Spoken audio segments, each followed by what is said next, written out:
அரசியலில் பொதுவாக தமிழ்நாட்டில் ஒரு கட்சியில் இருந்தால் இன்னொருத்தர் கட்சியில் இருக்கிறவங்களை நேருக்கு நேர் பார்த்துட்டா பாவி கட்சி மாற்றம் பற்றியா இடம் போடுறான் பற்றியான்னு சொல்லக்கூடிய காலகட்டத்தில் நான் இந்த மேடையில் நிற்கிறேன்னா அதுக்கு காரணம் ஆரம்பத்திலேருந்தே நான் விசுவாசி அல்ல, நான் ஒரு நேர்மையானவன், அவ்வளோதான். எனக்கு வாழ்க்கையில் நட்பு தான் முக்கியம், ஃப்ரெண்ட்ஷிப்பு, நட்பு, பழக்க வழக்கங்கள் அதுதான் முக்கியம். கட்சி இருக்கும். என்னை பொறுத்த வரைக்கும் நம்முடைய தேசம், நம்முடைய மதம், ஜாதி, அதற்கு பிறகு தான் கட்சி, பார்க்குற வேலை இதெல்லாம் வரும். இது என்னை பொறுத்த வரைக்கும். இன்னும் சில பேர் கட்சியே உயிர் அப்படின்னு நினைக்கிறவங்களும் அது தப்புன்னு சொல்ல மாட்டேன். ஒவ்வொருத்தருடைய குணாதிசயங்கள். எனக்கு நம்முடைய மாவட்ட செயலாளர், அதே சமயத்தில் மயிலை தொகுதி எம்எல்ஏ வேலு, எனக்கு அவர் ஃப்ளெக்ஸ் வேலுவாக தெரியும், அவர் எனக்கு ஃப்ளெக்ஸ் வேலுவாக தெரியும், அப்புறம் நண்பராக தெரியும். நான் எம்எல்ஏ ஆகும்போது எனக்கு எதிராக வேலை செய்தவராக தெரியும். ஏன்னா அவர் வேறு கட்சி இல்லையா, அதுக்கு நம்ம வருத்தப்படக்கூடாது. நீ எனக்கு எதிராக வேலை செஞ்ச இல்லை, அந்த மாதிரியான விரோத மனப்பான்மையோ இதை வச்சுக்கிட்டு இருந்தால் நம்ம வாழ்க்கையில் யாரோடையுமே பழக முடியாது. காரணம் என்னென்னா, மாற்றுக்கருத்து இருக்கும். மாற்றுக்கருத்து இருக்கணும்னு தான் நம்ம வாழ்ந்தே ஆகணும் வாழ்க்கையில். நான் மாற்றுக்கருத்து இருக்கணும்னோட வாழ மாட்டேன்னு சொன்னால் வீட்டை விட்டு வெளியில் இறங்கவே முடியாது உங்களால். அது அடிப்படையாக நம்ம புரிஞ்சுக்கணும். மாற்றுக்கருத்து இருப்பவர்களோட ஒருமித்த கருத்து எதெல்லாம் இருக்கோ அதில் ஒத்து போயிட்டே இருந்துட்டால் பிரச்சனை கிடையாது. இல்லை நான் ஒத்துக்க மாட்டேன் இவன் ஒரு லூசியா சண்டைக்காரன் அப்படிம்பாங்க. அது நமக்கு தேவையில்லை. வீட்டுக்குள்ளே மாமியார் மருமகளுக்குள்ள அதை மாற்றுக்கருத்தா எப்போ யாருக்கு விஷம் வைக்கலான்னு அப்படி பார்த்துட்ருப்பாங்க. டிவியில் அது மாதிரி வச்சா மாமியார் பாருங்கள் அத்தை பாருங்கம்பா, நான் உனக்கு ஒரு நாள் வைக்கிறேங்கிற மாதிரி. ஆனால் வைக்க மாட்டாங்க. அது சும்மா ஒரு ஆற்றாமை, அது சும்மா ஒரு பயம் காட்டுற விஷயம் அது இருக்கும். எனக்கு வாழ்க்கையில் ஒவ்வொரு முறையும் எனக்கு என் தந்தை சொல்லி கொடுத்தது, உனக்கு யாரோடையாவது மாற்று கருத்து இருக்கும்போது அவங்க உன்னை கூப்பிட்டு பாராட்டுறாங்கன்னா அன்றைக்கி தான் நீ வெற்றி பெற்றாய் என்ற அர்த்தம் அப்படிம்பார். அதுதான் முக்கியம். அதான் வின்னிங் ஓவர் த ஹார்ட்ஸு. நம்ம இடத்த அதை ஜெயிக்கிறோம் இதை ஜெயிக்கிறோங்க இல்லை, மனங்களை வென்றவர். நான் இன்னி வரைக்கும் கலைஞர்கிட்ட சீட்டு கிடையாது, கேட்டது கிடையாது. ஆனால் அவர் மனதில் சிம்மாசனம் போட்டு என்னை உட்காந்து வச்சுருக்காரு கலைஞர். அதுதான் பெரிய விஷயம். கலைஞர் வீட்டுக்கு நான் போயிட்டு பேசிட்டு வருவேன். கீழே கத்துவான், டே என்ன நான் பாட்டு கட்சிக்காரன் பார்க்க முடியாத உட்காந்துருக்கேன், நீ போகிற பொசுக்குன்னு பார்க்குற, உட்கார்ற, 2 மணி நேரம் கழிச்சு வர அப்படிம்பா. எப்போ நான் அவர் வீட்டுக்கு போனாலும் ஒன்று முதல்ல கூப்பிட்ருவார், இல்லைன்னா கடைசியில் கூப்பிடுவார், நடுவில் கூப்பிட மாட்டார். ஏனென்றால் அதுக்கு உண்டான அந்த டைம் அது கொடுப்பார். ஆனால் மாற்றுக்கருத்து நிறைய இருந்தது. நீங்கள் பார்த்துருப்பீங்க, கலைஞர் யாரையாவது ஒரு வார்த்தை அவர் நேரடியாக அவர் எழுதிட்டார்னா அவன் அரசியலில் உயர்ந்து விட்டான் என்று அர்த்தம். இல்லைன்னா அவர் பதிலே சொல்ல மாட்டார். யார் வேணால் பேசிக்கங்கன்னு விடுவாரே தவிர பேச மாட்டார். இப்போ மேடையில் திண்டுக்கல் லியோனியும் நானும் ரொம்ப நாளாக போராட்டக்காரர்கள். என் கேசட்டுக்கு தான் அவர் கேசட்டுக்கு தாங்கிறது தான் எங்களுக்கு சண்டையே. எப்போவுமே சண்டை கிடையாது, எங்கள் பேரை வச்சு நாங்கள் திண்டிவனத்தில் எவன் தூக்க காலத்தில் இருந்தால் கூட ராத்திரி 1 மணிக்கு சிரிச்சுக்கிட்டே ஒன்று கடிச்சிட்டு இருப்பாங்க ஓரமாக போய். ஏன்னா அவர் போட்டிருப்பார், பழைய கணவனா புது கணவனா, பழைய வீடா புது வீடா அப்படிங்கிற மாதிரி அவர் தலைப்பு பட்டி பண்ணுறோம். நம்மளது ட்ராமா எல்லாம் ஆக மொத்தம் எல்லாமே 1 ஹவர். ஸோ அதுலேருந்து எனக்கு என்ன பெருமை என்றால், திண்டுக்கல் லியோனியை முதல்ல அமெரிக்காவுக்கு அழைத்து சென்றவன் நான். அது நான் தான் என்ன சும்மா கூப்பிட்டு போனேன், டிக்கெட்லாம் வேறு ஒருத்தர் தான் போட்டாங்க. அது அமெரிக்காவில் இருக்கக்கூடிய அங்கே தமிழ் மாநாடு, அந்த தமிழ் மாநாட்டில் ஒரு மீட்டிங் தான் பேசினார். அதுக்கு பிறகு அத்தனை மீட்டிங் ஃபிக்ஸ் ஆகிடுச்சு அவருக்கு. ஏனென்றால் அந்த இன்டர்நெட்டு நீ ஃபிக்ஸ் பண்ணி கடைசியில் ஒரு சுற்றி பார்க்கணுங்கிற கேப்பெல்லாம் பேசும்போதே அப்படியே பார்க்க முடியாது ஆயிடுச்சு. ஏன்னா அந்த மாதிரி ஒரு டூர் பண்ணார். அது என்னன்னா, முதல்ல ஒரு அறிமுகம், அதற்கு பிறகு தன் திறமையினால் வளர்ந்தவர் அவர். அதுக்காக இல்லை அவர் பேசுறது எனக்கு பிடிக்காது, அந்த கருத்தை நான் ஏற்றுக்கலன்னா விட்டுரு, ஃப்ரெண்டாக இருந்துட்டு போ, அவ்வளோதான். நான் இன்றைக்கும் நான் ஃபுல் வெஜிடேரியனோடு என்னால் முனியாண்டி விலாஸில் உட்காந்து வெஜிடேரியன் சாப்பிட முடியும். எனக்கு அதில் எனக்கு எந்த விதமான இதுவும் கிடையாது. நான் என் தட்டில் இருக்கிறத சாப்பிட போகிறேன், அவங்க அவங்க தட்டில் இருக்கிறத சாப்பிட போகிறேன். அதில் என்ன இருக்குது? இந்த மனோபாவம் இருந்தால் தான் தமிழ்நாட்டில் இப்போ கொஞ்சம் கொஞ்சமாக அரசியல்லையும் அது மாறிக்கிட்டு வருது. ரகசியமாக சந்திக்கிறதெல்லாம் தாண்டி ஒரு ஃப்ரெண்ட்ஷிப்பாக இருக்கிறதுல தப்பு இல்லை. ஏன்னா எனக்கு என் கொள்கை, உனக்கு உன் கொள்கை அப்படின்னு. எனக்கு கலைஞரை 1980 தெரியும். இங்கே நிறைய பேர் அதுக்கு முன்னாடி அப்புறம் தான் பார்த்துருப்பீங்க நினைக்கிறேன். 1980 முதல் சினிமா நடிக்கிறதுலேருந்து ராமநாராயணனுக்கு நான் ரொம்ப நெருங்கிய நண்பர். ஸோ ராமநாராயணன் எப்பவும் கலைஞரை கூப்பிட்டு தான் ஃபஸ்ட்டு ப்ரொஜெக்ஷன், ஃபஸ்ட் காப்பின்னு போடுவாங்க. அப்போல்லாம் சில சமயம் டபுள் பாசிட்டிவ் போட்டு காட்டுவாங்க. இவர் கரெக்ஷன் சொல்லுவார், என்ன இப்படி இருக்கக்கூடாது, அப்படி இருக்கலாம் அப்படிம்பார். உடனே அதை கரெக்ட் பண்ணி பண்ணுவார். அப்போது அதோடு இருந்து பார்க்கக்கூடிய பாக்கியம் எனக்கு கிடைச்சிருக்கு. எந்த ஒரு விஷயமா இருந்தாலும் பார்த்த உடனே ஒரு கரெக்ஷன் சொல்லக்கூடிய அளவுக்கு ஒரு நாலேஜ்னா மிக அசாத்தியமான ஒன்று. அரசியலில் மத்திய அரசு, மாநில அரசு, பஞ்சாயத்து அத்தனையிலையும் வெற்றி கொடி நாட்டிய ஒரு மிக பெரும் ராஜதந்திரி என்றால் அது கலைஞர். அதில் மாற்று கருத்தே கிடையாது. சில பேருக்கு பிடிக்கலாம், சில பேருக்கு பிடிக்காமல் இருக்கலாம். அன்றைக்கி என்னுடைய அஸ்ட்ராலஜர் சொல்கிறார், கலைஞர் இறந்து போன போது என்ன சார் இப்படி ஆயிடுச்சு அப்படின்னு. பரவாயில்ல, எப்படி இன்னும் 100 வருஷத்துக்கு மேலே அவரை பற்றி தான் பேசுவாங்க அப்படிங்கிறாங்க. அப்போது அவருக்கு அந்த அந்த ராசி அந்த இது இருக்குது. ஒரு தடவை ரஜினிகாந்த் சொன்னார், கலைஞருக்கு கடவுளை பிடிக்குதோ இல்லையோ, கடவுளுக்கு கலைஞரை ரொம்ப பிடிச்சிருக்கு அப்படின்னு சொன்னார். அதுதான் பெரிய விஷயம். பூர்வ ஜென்ம புண்ணியம்னு சொல்லுவாங்க. எனக்கு அந்த ஒரு கலைஞனாக நான் வந்து மிக பெருமை. சினிமா இண்டஸ்ட்ரியில் இன்றைக்கி எவ்வளோ பேர் இருக்கலாம், ஆனால் அவர்களை எல்லாம் விட எனக்கு அதிகமான ஒரு ஒரு அவர் என் கையை பிடிச்சிட்டு பேசும்போது என் தந்தை என் கையை பிடிச்சி பேசுகிற ஃபீல் இருக்கும். அதில் அந்த உதாரணத்தை சொல்லாதீங்கன்னு ஒருத்தர் சொன்னார். எனக்கு நான் ஃபீல் பண்ணுறதை சொல்ல தான் சொல்லுவேன். இது என்ன, இதில் என்ன தப்பு இருக்குது அப்படின்னு. எல்லாவற்றுக்குள்ளேயும் ஒரு ஜாதி, ஒரு இது எல்லாத்தையும் கொண்டு போயிட்டே இருக்க வேண்டியதில்லை. நான் இந்த சுகபிரம மகரிஷி அப்படின்னு ஒரு கடவுளை நான் கும்பிடுவேன். நீங்களே பார்த்துருப்பீங்க, என்னுடைய தொலைக்காட்சி தொடர்லெல்லாம் வரும். நான் முதல்ல கலைஞரை பார்க்கும்போது இதை கொடுத்தேன். என்னது இது அப்படின்னு கேட்டார். இவர் தான் வியாசருடைய மகன், பிரம்மாவுடைய பேரன். இவர் தான் வெங்கடாஜலபதிக்கு குபேரன்கிட்டேருந்து பணம் கடன் வாங்கி கொடுத்தவர்.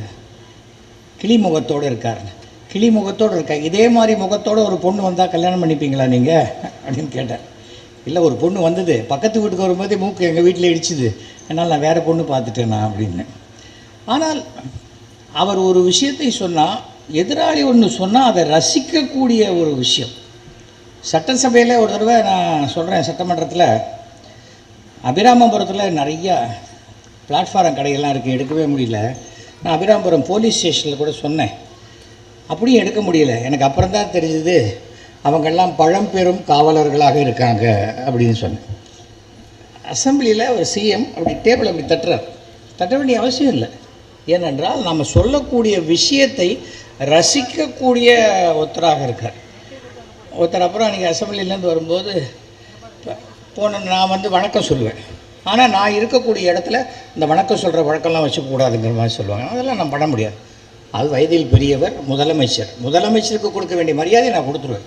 கொள்கை வேறு அப்படின்னு அதெல்லாம் நிறையா டிஃப்ரென்ஸ் ஆஃப் ஒப்பீனியனாக வந்தது. நான் ஒரு இடத்துக்கு போகிறேங்கிறதுனால நான் என் கலரை மாற்றிட்டு போக முடியாது. அதை அவரும் கவனிக்கிறார். அதை அப்புறம் என்னுடைய 3000வது நாடக விழாவுக்கு வந்தார். 3000வது நாடக விழாவுக்கு அதை பேசுகிறார். 3500வது நாடக விழாவுக்கு கலைஞர் மூப்பனார் 1996 வந்தார். பேசுகிறாருன்னா, இவர் ஒரு நாடகம் போட்டிருக்காரு சேகர். அது தத்துப்பிள்ளைன்னு பேர். ஆனால் அது ஒரு சமுதாய விஷயங்கள்லாம் வச்ச ஒரு தத்துவ பிள்ளையாக நான் பார்க்குறேன். இது எனக்கு ரொம்ப பிடிச்சிருக்கு. இந்த நாடகம்ல எல்லா நாடகத்துலேயும் அவர் பல செய்திகளை சேகரித்து சொல்கிறனால தான் அவரை சேகர்னு கூப்பிட்றாங்கன்னு நினைக்கிறேன்.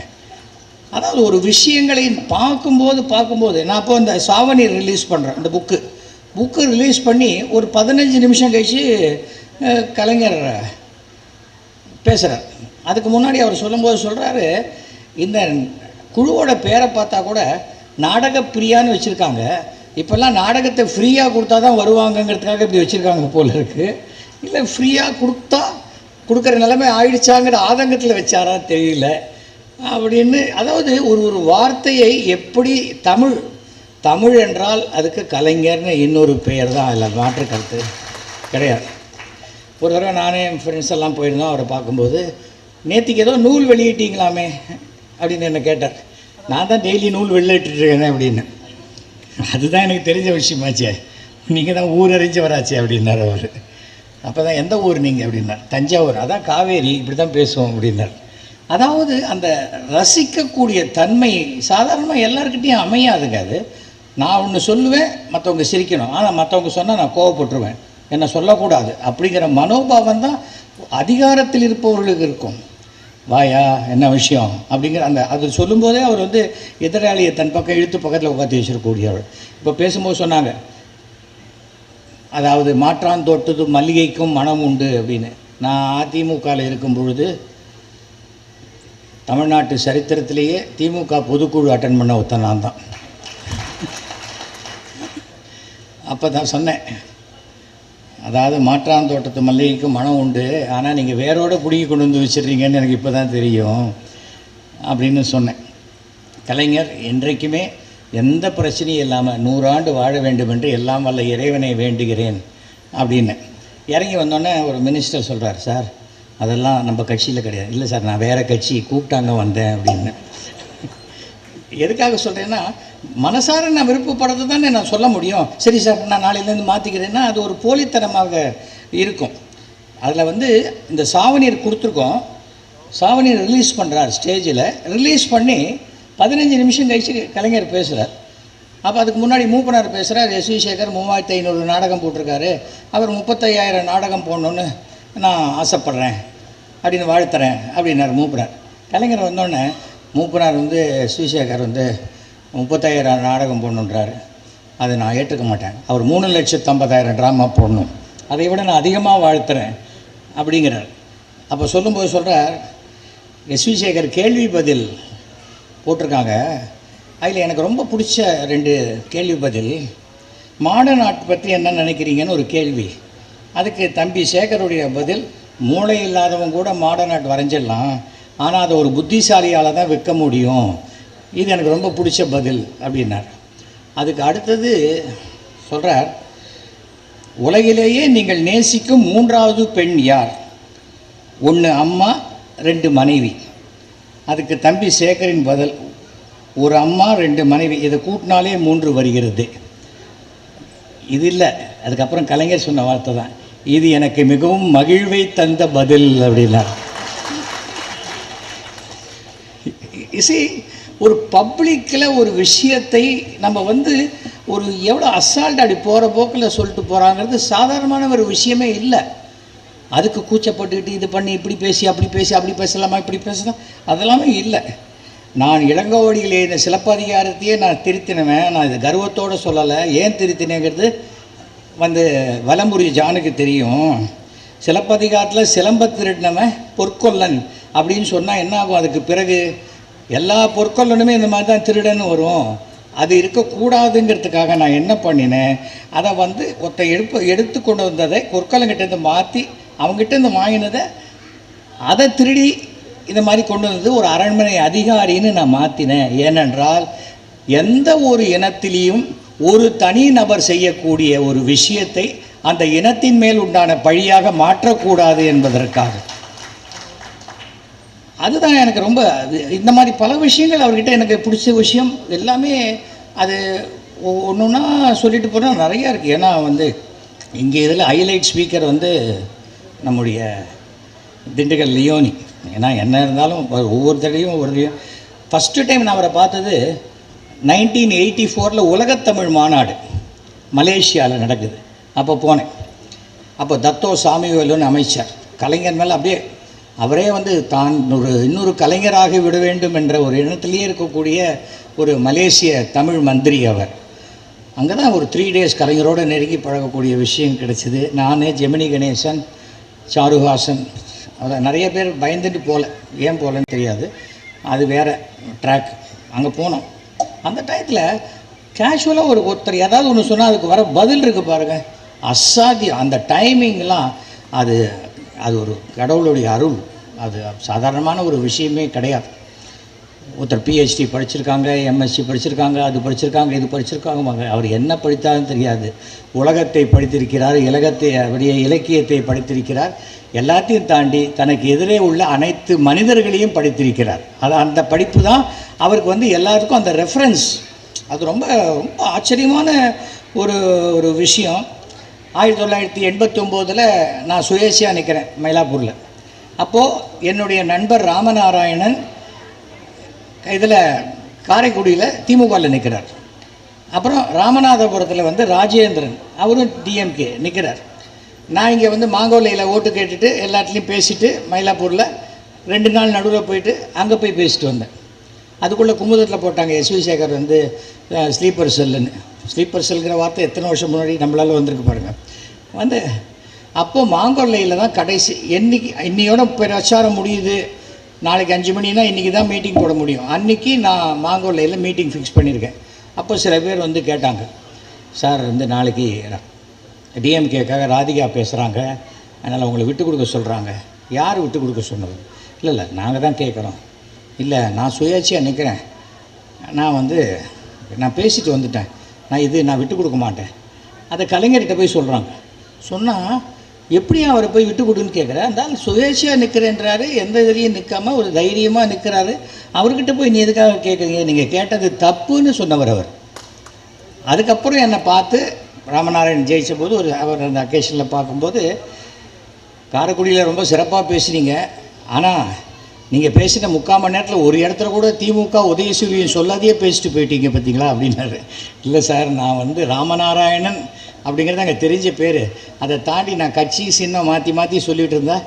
நான் நிஜமாகவே நான் பானை சின்னத்தில் நிற்கிறேன். அங்கே நான் இங்கே இப்படிலாம் பேசிகிட்டு இருக்கேன்னா என் மேலே ஒரு அவநம்பிக்கையை கொடுத்துருவேன். நான் ஒரு நட்புக்காக வந்தேன். அந்த திமுகவில் ராமநாதபுரம் ராஜேந்திரன் அந்த குடும்பமே கட்சிக்காக உழைத்து அதை இறந்து போனவர்கள்.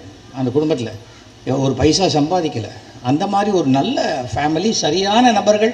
ஒவ்வொரு முறையும் அதுக்கு பிறகு அந்த ராஜேந்திரன் இறந்து போன பிறகு அவருடைய மனைவி பவானி ராஜேந்திரனுக்கு சீட் கொடுத்தாங்க.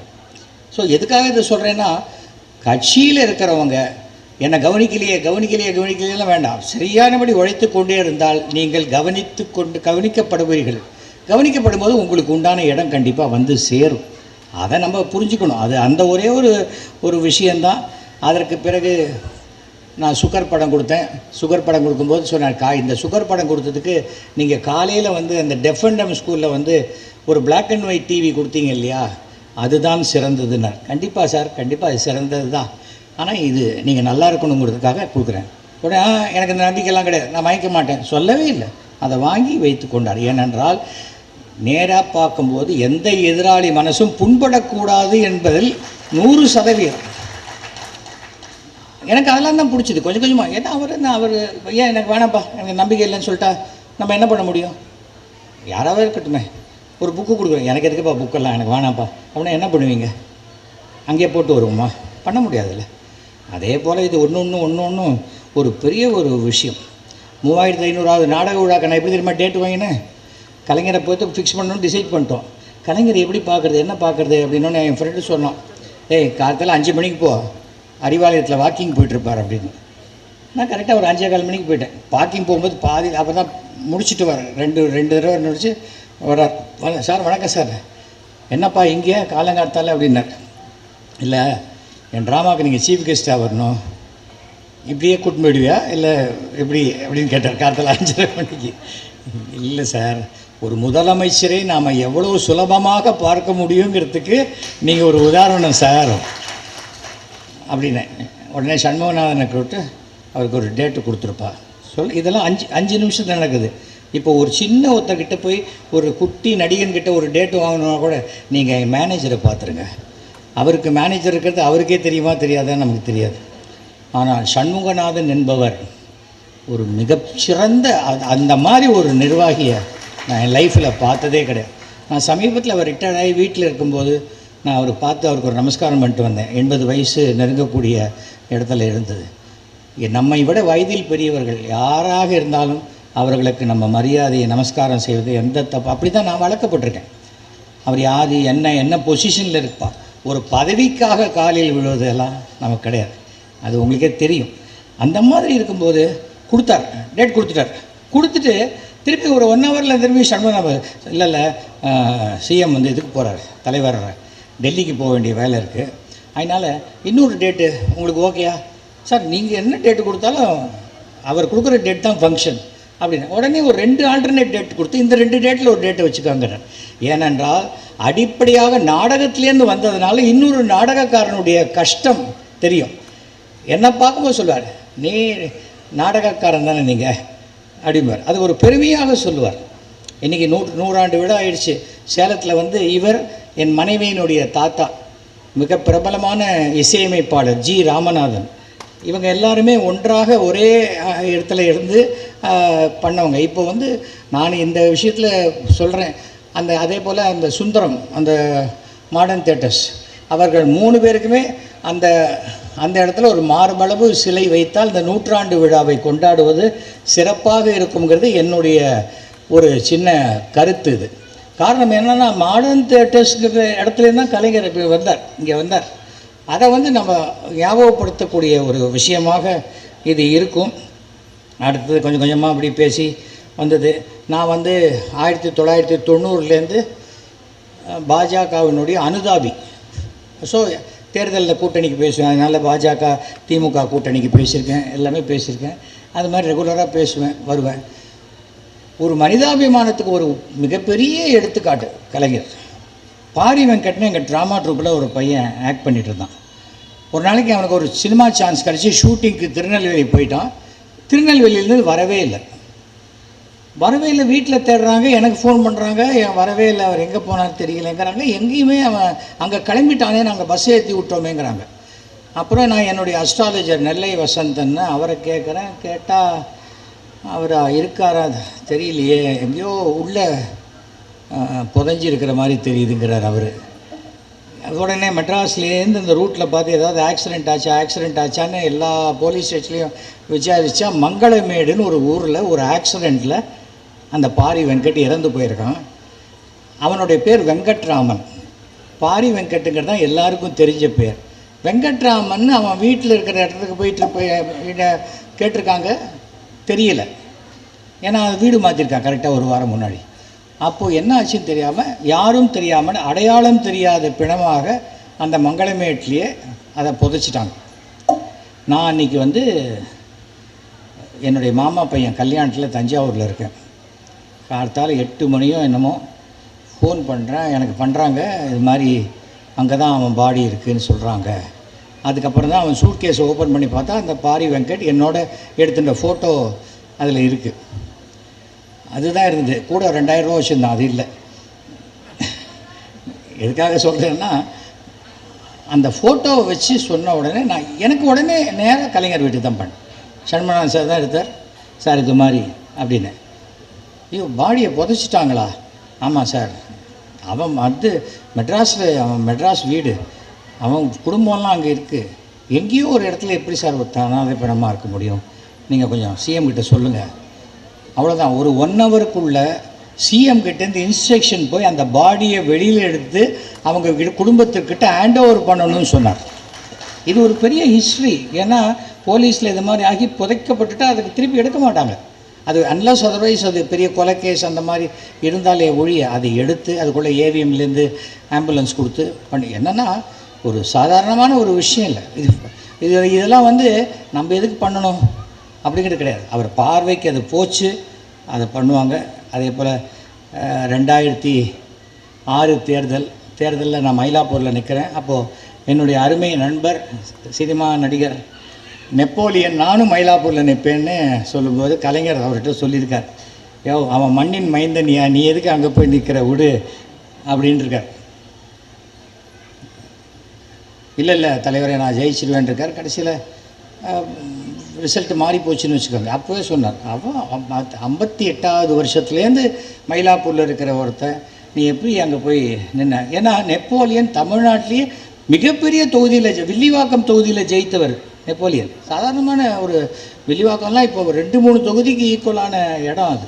அந்த இடத்துல இருந்தது. ஏன்னா கலைஞர் அங்கே ரூமில் தான் இருக்கார், அவருக்கு என்ன தெரியும்னு நினைக்கிறவங்களுக்கு உட்கார்ந்த இடத்துலேருந்தே எல்லாவற்றையும் கணிக்கக்கூடியவர் கலைஞருங்கிறதுக்காக இந்த விஷயத்தை சொல்கிறேன்.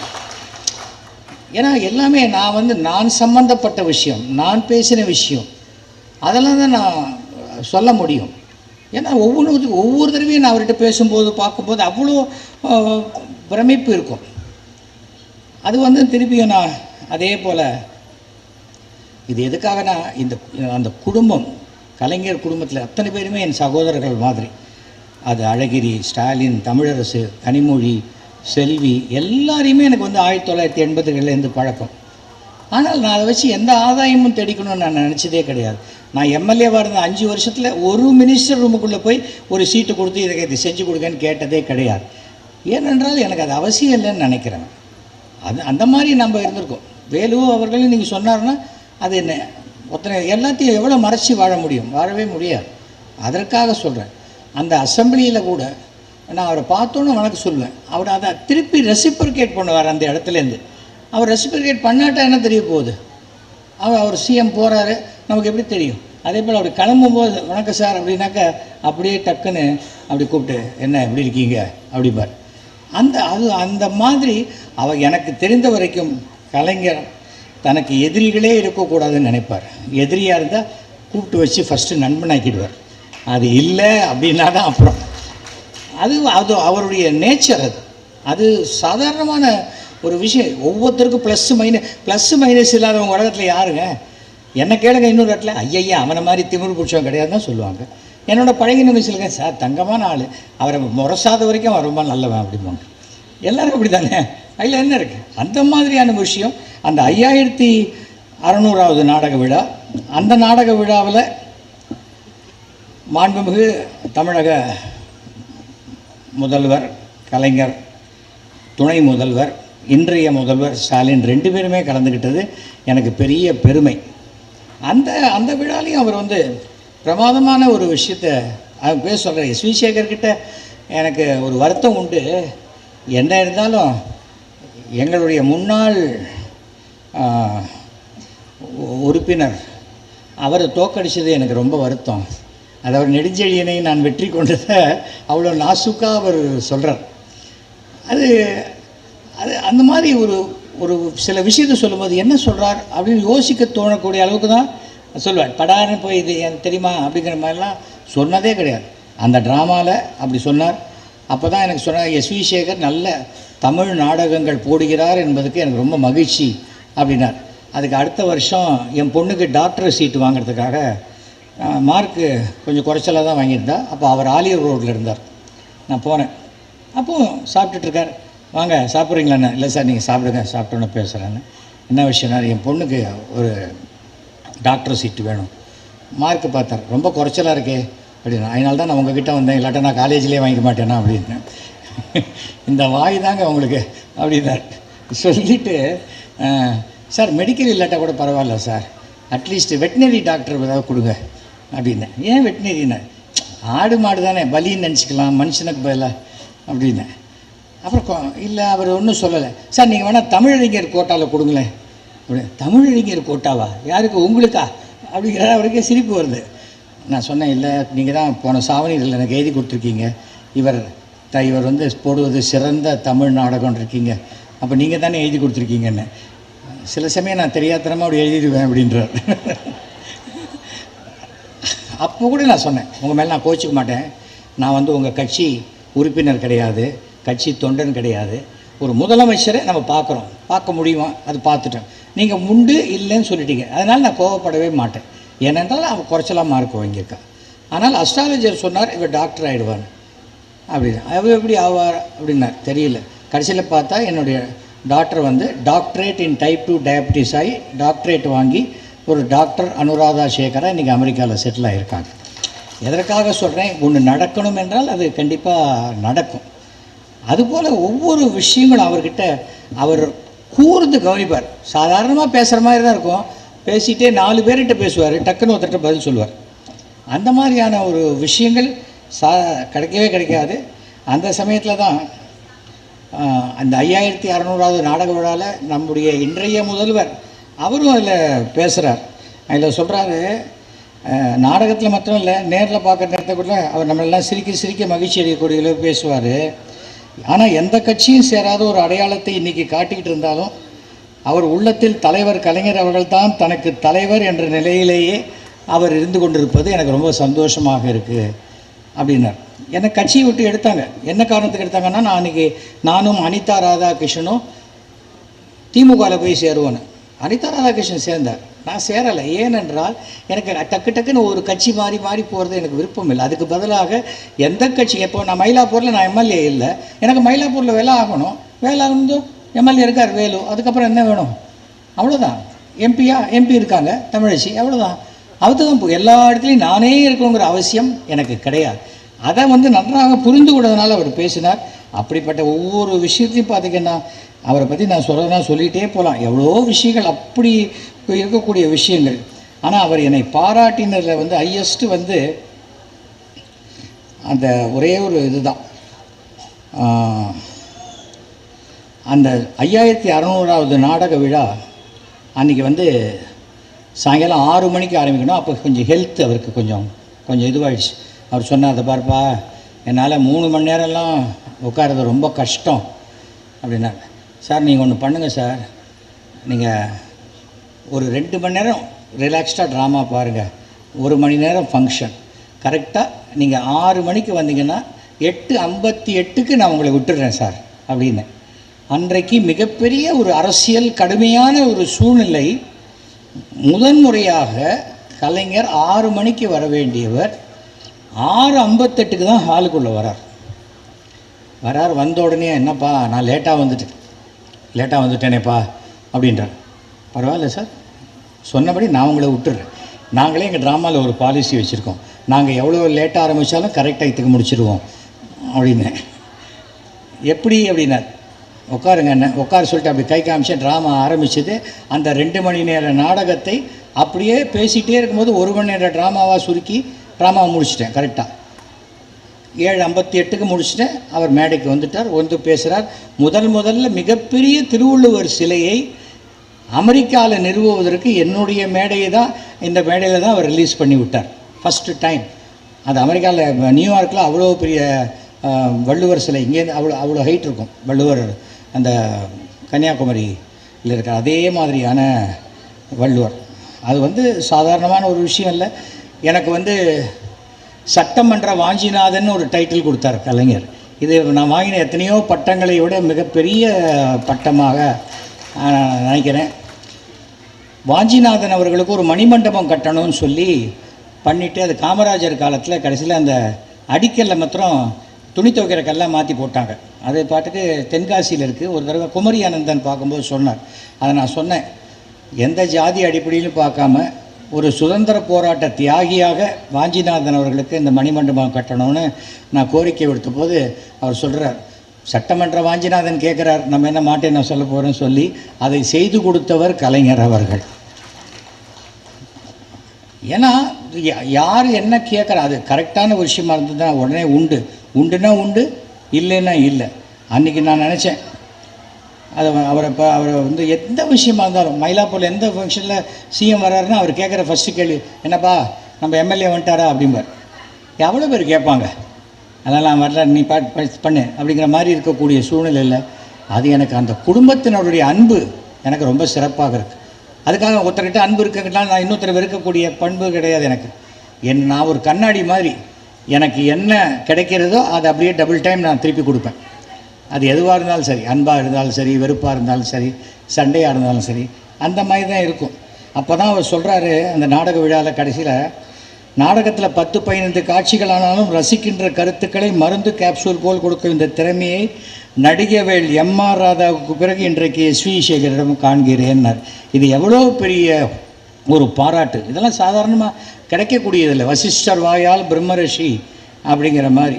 நான் சட்டமன்றத்தில் பேசும்போது இந்த கடைசியாக லாஸ்ட்டு சட்டமன்றத்தில் வரும்போது அந்த பேசும்போது சொன்னேன், இந்த பிரம்மாண்டமான புதிய சட்டமன்ற வளாகத்தில் 5 முறை தமிழக முதல்வராக இருந்த நம் கலைஞருக்கு முழு உருவச்சிலை வைக்க வேண்டும்னு அன்றைக்கி நான் பேசினேன். அது இன்றைக்கு நிறைவேறி இருப்பது எனக்கு ரொம்ப பெருமையான ஒரு விஷயமா இருக்குது. ஏன்னா நாம் ஆசைப்படுறது வேறு, நம்ம ஒன்று சொல்கிறோம் அது நடந்துருச்சுங்கிறது பெரிய ஒரு விஷயம். இப்போ கூட சில பேர் என்ன சொல்கிறாங்க, இவன் சபிச்சிட்டான். நான் சபிக்கலை. மொத்த நொண்டி அடிச்சுக்கிட்டே வரும்போது கொடுக்க பள்ளத்தில் விழுவான்னா விழப்போறடா அப்படின்னு சொல்கிறோம். அவன் சபிச்சிட்டான்னா அதுக்கு நான் என்ன பண்ணுறது? அதுக்காக சொல்கிறேன். அது எந்த இடத்துல இருந்தாலும் அது என்னுடைய குணம். நான் இது ஒரு நான் வேலு அவர்கிட்டே சொன்னேன், இந்த கலைஞர் நூற்றாண்டு விழா ஃபங்க்ஷன் நடக்கும்போது எனக்கு ஏதாவது நான் ஒரு நாள் திடீர்னு நானே உங்கள் மேடையில் வந்து பேசிட்டு போகிறேன் பாருங்கள் அப்படின்னேன். அதெல்லாம் வேணான்னு, நான் கூப்பிட்றேன் உங்களை கரெக்டாக வாங்க அப்படின்னு சார். ஏன்னா வேலு போன்றவர்களுக்கு கூட நாம் ஒருத்தரை அழைக்கிறது அவங்களுக்கு ஏதாவது தர்மசங்கடம் ஆகிடக்கூடாதுன்னு நினைக்கக்கூடிய நல்ல மனம் கொண்டவர் தான் வேலு போன்றவர்கள். எனக்கு ஸ்டாலின் அவர்கள் நல்ல நண்பர்னு சொல்லிக்கிறது எனக்கு பெருமை. நீ நண்பர் அவர் சொன்னாராண்ணா, ஏதோ புக்கை போட்டுக்க, அருமை நண்பர் திரு எஸ்.வி. சேகர் அவர்களுக்கு அன்புடன் மு.க. ஸ்டாலின் கையெழுத்துப்படுது இது இருக்குது. அதனால் இல்லை நான் இல்லாத சொல்லி நம்ம என்ன பண்ண போகிறோம்? நான் ஃபோட்டோவை பெருசாக மாட்டி டேக்ஸ் கட்ட மாட்டேன்னு சொல்ல போகிறேன். அதெல்லாம் ஒன்றும் கிடையாது.